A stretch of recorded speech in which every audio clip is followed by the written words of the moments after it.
Model 4-এর প্রথম প্রশ্ন দেখো, ঠিক না ভুল? 11 121-এর গুণনীয়ক 1-এর 1, 11 121-এর গুণনীয়ক। উত্তরটি সঠিক, সত্য। কেন? 11 11 121 হয়। 11কে 11 দিয়ে গুণ করলে 11কে 11 দিয়ে গুণ করলে হয় 121।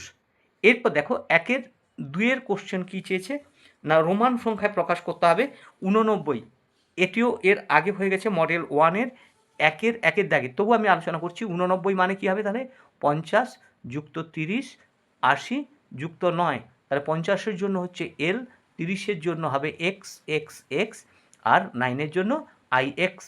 তাহলে উত্তর হবে কি না এল ট্রিপল এক্স আই এক্স। 1-এর 3-এ দেখো কি বলেছে, 1-এর 3-এ বলেছে যে 456 সংখ্যাকে 100, তাহলে 456 এই সংখ্যাটি 400 এবং 500-র মধ্যে আছে, 400 এবং 500-র মধ্যে আছে, তার মধ্যে 500-র দিকে ও চেপে আছে। তাই 456-র এর আসন্ন মান কত হবে তাহলে? আসন্ন মানে হবে 500। এই ঢেউ খেলানো চিহ্নটিকে বলা হয় আসন্ন মানের চিহ্ন, আসন্ন মানের চিহ্ন। এরপর দেখো 4-এর দাগে কি বলেছে, 1-এর 4-এর দাগে যে 3-এর 2-এর মধ্যে 1-এর 16 কতবার আছে, 3-এর 2-এর মধ্যে কোনো সংখ্যা অন্য কোনো সংখ্যার মধ্যে কতবার আছে জানতে হলে আমাদের কি করতে হবে না ভাগ করতে হবে। তাহলে 3-এর 2-এর মধ্যে যেহেতু আছে, তাহলে 3-এর 2-কে কত দিয়ে ভাগ করব না 1-এর 16 দিয়ে ভাগ করব। তাহলে 3-এর 2 ভাজিত 1-এর 16, তার মানে কী হবে গুণিতক 16-র 1। তাহলে 2 আষ্টে 16, 8 3-এ 24। তার মানে কি হলো 3-এর 2-এর মধ্যে 1-এর 16 কতবার আছে? 24 বার আছে, 24 বার আছে। এরপর দেখো 1-এর 5, 1-এর 5-এ কি বলেছে না 1-এর এক্স গুণিতক ওয়াই প্লাস জেড, এক্স গুণিতক ওয়াই প্লাস জেড সমান কি আছে না এক্স গুণিতক ওয়াই যুক্ত এক্স গুণিতক জেড। এই নিয়মটিকে কি বলা হয়? এটাকে বলা হয় গুণের বিচ্ছেদ নিয়ম, কিন্তু এখানে অপশানে আছে বিচ্ছেদ নিয়ম, তাই আমরা এই অপশান সিকে নেব, বিচ্ছেদ নিয়ম, বিচ্ছেদ নিয়ম।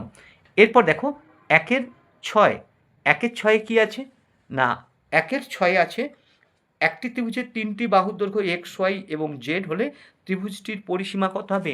পরিসীমা বলতে আমরা বুঝি যতগুলো বাহু আছে প্রত্যেকটা বাহুর যোগফল। এখানে 3টি বাহু ত্রিভুজ যেহেতু, তাই x plus y plus z centimetre, x plus y plus z centimetre, এটাই হবে উত্তর।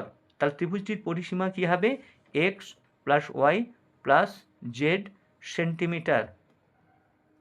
এরপর দেখো 1-এর 7, 1-এর 7-এ কী আছে না একটা বীজগাণিতিক সম্পর্ক দেওয়া আছে ওয়াই লেস ইজিক্যাল টু 10। একে কথায় লিখতে হবে ওয়াই লেস ইজিক্যাল টু 10 মানে কি যে ওয়াই 10-এর সমান হতে পারে বা 10-এর চেয়ে কম।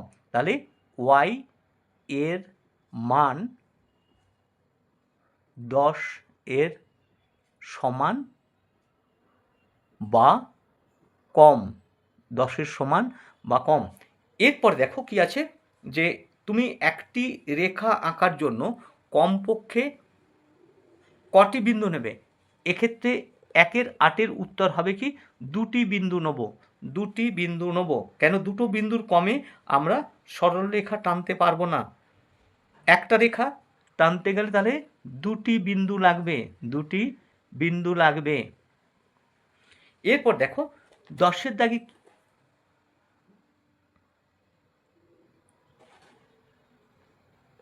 একটু ভুল হয়ে গেছে, 2টি বিন্দু যেটা ছিল এটা ছিল 1-এর 9-এর দাগের প্রশ্ন। আমি 1-এর 8-এর প্রশ্নটা ছেড়ে গেছি, তাই এরপরে 1-এর 8-এরটা করে দিচ্ছি। তাহলে দেখো এখানে 1-এর 8-এ কী বলেছিল? শূন্যস্থান পূরণ, এক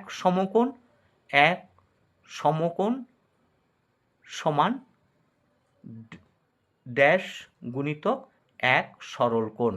এক সরল কোণ। এক সমকোণ সমান এক গুণিত সরল কোণ। এবার দেখো সমকোণ মানে কত ডিগ্রি বুঝি আমি? সমকোণ মানে হচ্ছে আমরা বুঝি 90 ডিগ্রি। সমকোণ মানে 90 ডিগ্রি।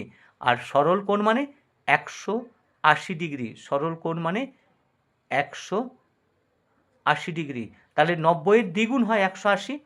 তাহলে সমকোণ সমান কী হবে? 1/2 গুণিতক 1 সরল কোণ, অর্থাৎ সমকোণ সরল কোণের অর্ধেক। এবার দেখো 1/10-এ কী বলেছে না, 1/10-এ যেটা বলেছে সেটা দেখো, যে বক্ররেখা দিয়ে কোনো বৃত্ত গঠিত হয় তার দৈর্ঘ্যকে কী বলে? তার দৈর্ঘ্যকে বলা হয় বৃত্তটির পরিধি। বৃত্তটির পরিধি। বৃত্তটির পরিধি। তাহলে 1/10-এ উত্তর হবে বৃত্তটির পরিধি। বৃত্তটির পরিধি।